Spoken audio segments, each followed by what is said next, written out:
নমস্কার, সনাতন ধর্মকথা চ্যানেলে আপনাদের সবাইকে স্বাগত।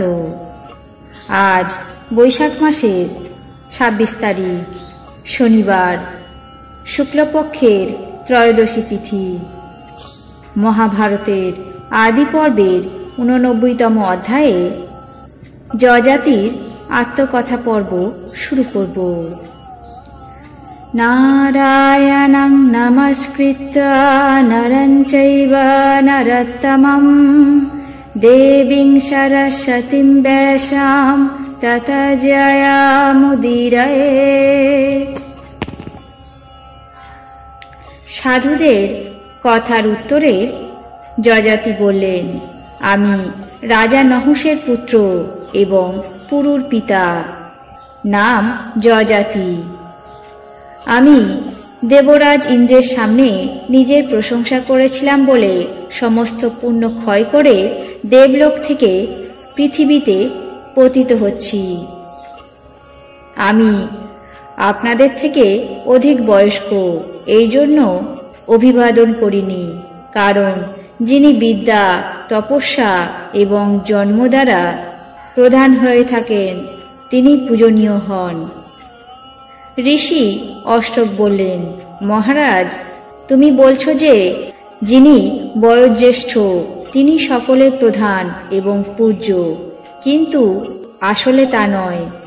যিনি বিদ্যা এবং তপস্যা দ্বারা সকলের প্রধান হয়ে থাকেন তিনি সর্বশ্রেষ্ঠ এবং পূজনীয়। যজাতি বললেন, সৎকর্মের প্রতিকূলতাই পাপ, পাপ আসক্ত হলেই নরকগামী হতে হয়। সাধু পুরুষেরা কখনো পাপ কর্ম করেন না। আমার প্রচুর ধনসম্পদ ছিল, এখন তা বিনষ্ট হয়েছে। আমি এখন অনুসন্ধান করলেও তা আর পাব না। এমন জেনে যিনি আমার মঙ্গল সাধনে প্রবৃত্ত হবেন তিনিই যথার্থ সাধু। যিনি মহাধনসম্পন্ন হয়ে বহু যাগযজ্ঞ অনুষ্ঠান করেন, যিনি সর্ববিদ্যায় পারদর্শী, যিনি বেদ অধ্যয়ন সম্পন্ন এবং তপপরায়ণ, তিনি পরিণামে দেবলোকে গমন করেন। বহু ধনের অধিপতি হয়েও প্রফুল্ল হওয়া বিধেয় নয়। নিরঅহংকার চিত্ত হয়ে সর্বদা বেদ অধ্যয়ন করা কর্তব্য, কারণ এই জীবলোকে বহুবিধ পদার্থ আছে যা চেষ্টার বহির্ভূত, কেবল দৈব পরতন্ত্র অর্থাৎ দেবতাদেরই অধীন।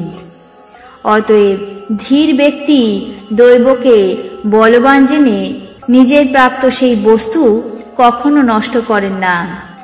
সুখ এবং দুঃখ সবই দেবতাদের অধীনে। নিজের ইচ্ছাক্রমে কেউ কখনো সুখী বা দুঃখী হতে পারে না। অতএব দৈবই বলবান, এই বিবেচনা করে কখনো দুঃখে বিষণ্ণে বা সুখে উল্লাসিত হবে না। ধীমান ব্যক্তি সমস্ত দুঃখে ভীত এবং আনন্দে উন্মত্ত হন না, যেহেতু তারা সুখ দুঃখ সমজ্ঞান করেন। যেহেতু সুখ দুঃখ দৈবের নিয়ন্ত্রণাধীন, তাতে কখনো প্রসন্ন বা বিষণ্ণ হওয়া উচিত নয়। হে অষ্টকমুনি, বিধাতা যেমন বিধান করেছেন তা কখনো অন্যথা হবার নয়, এই ভেবে আমি কখনো ভয়ে মুগ্ধ হই না এবং আমার মনে কখনো ভয়ের সঞ্চার হয় না। কি সেদজ, কি অণ্ডজ, কি উদ্ভিদ, কি সরীসৃপ, কি কৃমি, কি মৎস্য, কি প্রস্তর, কি তৃণ, কি কাষ্ঠ, আরম্ভ ক্ষয় হলে সকলই নষ্ট হয়। হে অষ্টক, সুখ দুঃখে অনিত্যতা বুঝিয়েছি, অতএব কি করলে সন্তাপ না হয় এমন নানা প্রকার তর্ক বিতর্ক করে আমি অপ্রমত্ত চিত্তে সন্তাপ বিসর্জন করেছি। তারপর অষ্টক সর্বগুণ সম্পন্ন মাতামহ যজাতির এমন কথা শুনে পুনরায় বললেন, মহারাজ, আত্মবেদা অর্থাৎ অত্যন্ত অভিজ্ঞ পুরুষের মতো নানা প্রকার ধর্ম সংক্রান্ত কথার উল্লেখ করছেন। তা শুনে আমাদের কর্ণযুগল চরিতার্থ হয়েছে। অতএব আপনি যতকাল এইভাবে যে সকল লোকে অবস্থান করেছিলেন তা পরপর আমাদেরকে বলুন। রাজা যযাতি বললেন, আমি নিজের বাহুবলে সমস্ত দিগ্বিজয় করে এই শশাগড়া পৃথিবীর সম্রাট হয়েছিলাম। সহস্র বৎসর পরম সুখে সাম্রাজ্য ভোগ করে পরলোকে গমন করি। পরে শতযোজন বিস্তীর্ণ সহস্র দ্বার সংযুক্ত পরম রমণীয় অমরাবতী নগরীতে সহস্র বৎসর অতিবাহিত করি। তারপর পরম দুর্লভ ব্রহ্মলোক লাভ করে সেখানেও সহস্র বৎসর বাস করি।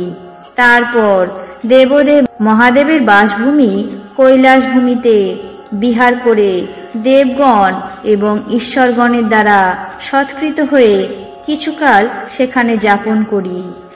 তারপর নন্দন বনে কুসুমে গন্ধে আমোদিত পর্বত সকল দেখে ও সর্বাঙ্গ সুন্দরী বিদ্যাধরীদের সঙ্গে পরম সুখে বিহার করে সেখানেও অযুত বৎসর বাস করি।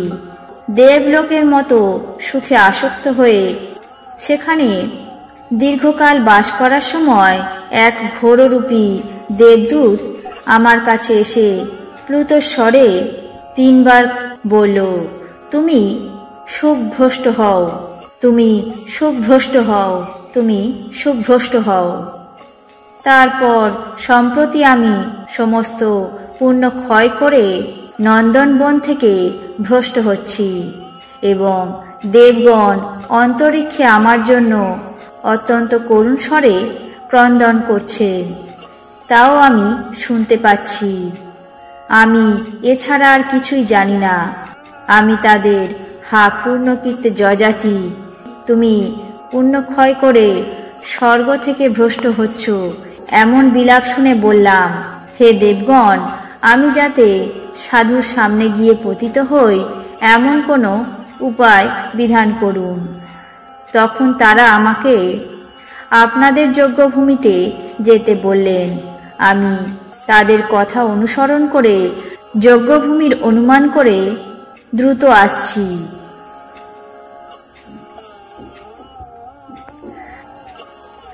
আজ মহাভারতের আদি পর্বের 89তম অধ্যায়ে রাজা যযাতির আত্মকথা পর্ব এখানেই শেষ করছি। এখন জেনে নেব আজকের দিনের 12টি রাশির রাশিফল। মেষ, উদ্বেগ, বৃশ্চিক, আর্থিক চিন্তা, মিথুন, সাহায্য প্রাপ্তি, কর্কট, ষড়যন্ত্রের শিকার, সিংহ, হঠাৎ বিপদ, কন্যা, রাজনৈতিক অস্থিরতা, তুলা, রক্তচাপে কষ্ট পাওয়ার সম্ভাবনা, বৃশ্চিক, শত্রুর সঙ্গে সন্ধি হওয়ার সম্ভাবনা, ধনু, সুখ ভোগ করার সম্ভাবনা, মকর, পরের উপর নির্ভরশীলতা হওয়া, কুম্ভ, পারিবারিকভাবে দিনটি শুভ হবে, মীন, প্রণয় ভঙ্গ হওয়ার সম্ভাবনা। এই ছিল 12টি রাশির রাশিফল। আপনাদের কেমন লাগলো তা অবশ্যই কমেন্ট বক্সে জানাবেন। চ্যানেলটিকে সাবস্ক্রাইব করবেন, লাইক করবেন, শেয়ার করবেন। ধন্যবাদ।